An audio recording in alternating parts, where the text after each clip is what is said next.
Bismillahirrahmanirrahim. Okay, Assalamualaikum and good morning. Okay, so this is the experimental work for experiment basic roof truss. Okay, basic roof truss experiment. So you can refer to the part B.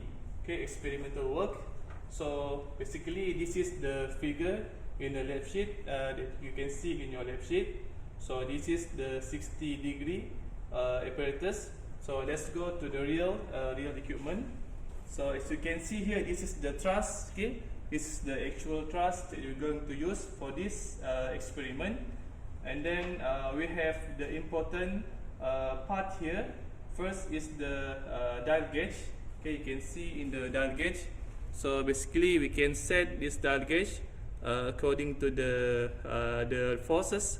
So before we start the experiment, we have to make sure that we set it to 0.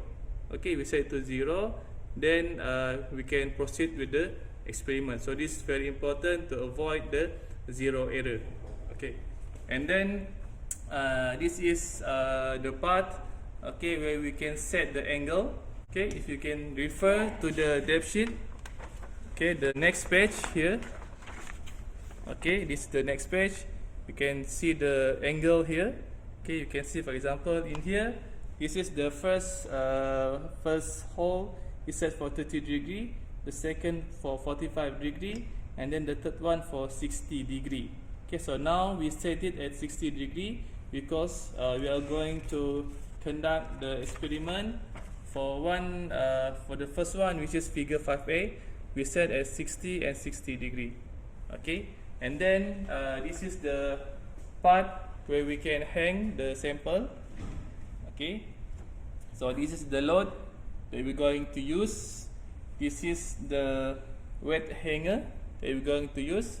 Basically, we just need to clip, okay, the sample in here to see to lock it. Okay, so this is how you put the hanger. Okay, so if you want to do the experiment, just put the weight load here, and then again you will hang the load inside. Okay, inside the hanger. Okay, until you hear the click sound. Okay, so this is how you do the setup. Okay, that's all for the introduction. And then another one is you have to make sure this is the part where you have to make sure it is sliding, because when you give a load here, this structure will expand. Okay, the structure will expand, and then you will have a reading for the dial gauge here. But if you lock it, then you will stop the structure from stretch. That's why the data will not be accurate. So you have to make sure this is sliding. Okay, so this is for the introduction.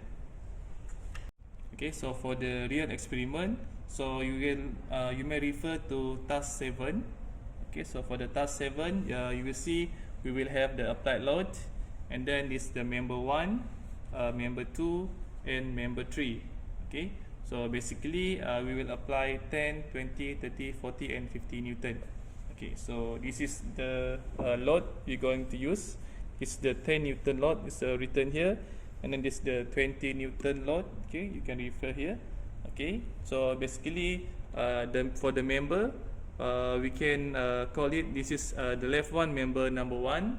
Okay, the right one here, okay, the right one here is member number 2, and then the bottom one is member number 3. Okay, so let's start our experiment. Okay, now I put the 10 Newton load. Okay, so before we forgot, so please make sure if you can zoom here. Okay, now the load is not at 0, so we have to make sure it's 0 first. Okay, to avoid the zero error. Then the other one, this one, make sure it's at 0 before we start. Okay, so everything is in 0 position. Okay, so we can start the experiment. Put the 10 Newton load. Okay, until you hear the click sound. Okay, now you can zoom at the reading this member number 1.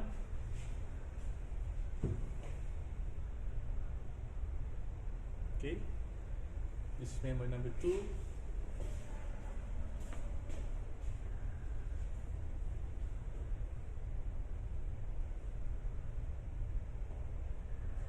Okay, and then this is member number 3.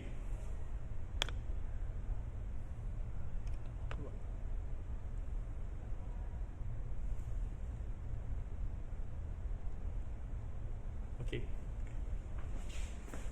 Okay. Now we change the load to 20 Newton.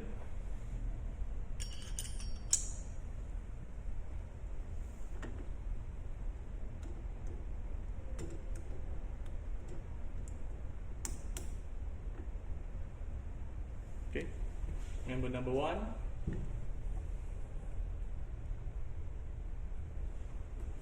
Member number 2.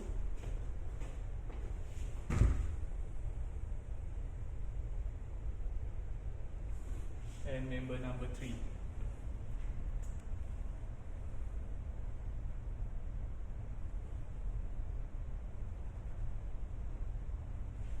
Okay. And then for the 30 Newton, place the 10, so now it's 20 plus 10 is 30 Newton.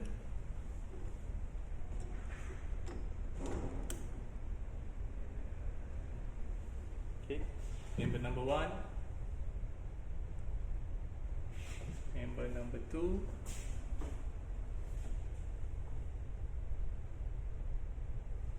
and member number 3.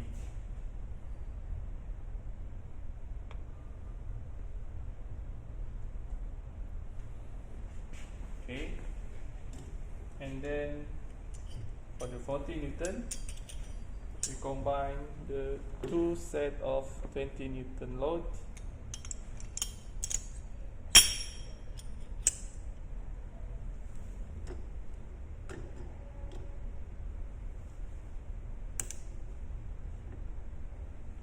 Okay, member number 1.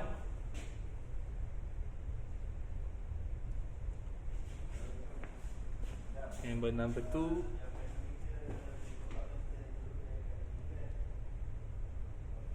And member number 3.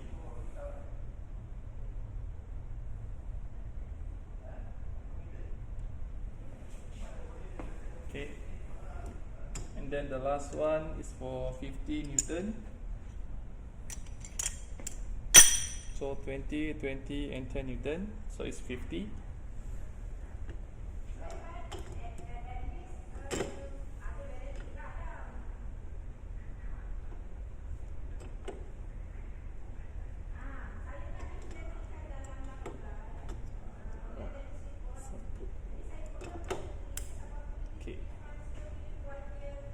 Okay, 50 Newton. Member number 1. Member number 2. And member number 3.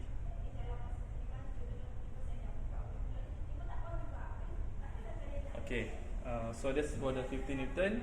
Okay, so now I want you to see the value. Okay, you can see from here. Okay, basically if we the value here, when we push it, okay, it will go to the positive, but if we stretch it, okay, it will go to the back. So we go to the back. See, stretch. Now we stretch it, going to the back. If we press, going to the front. Okay, we push, going to the back. Okay, so that's how the dial gauge work. Okay, thank you. Okay, so for the dial gauge, let's see how it works. So if we compress, then we can see it's going to the positive value. Okay, but if we stretch it, it's going to negative value. Okay, so if we zoom it a little bit, okay, this is the now I stretch the bar. I stretch it, see, going to the negative. But if I compress it like this, it's going to positive. See? Okay, it's going to, if we press it, it's going to positive. Okay, so that's all. Thank you.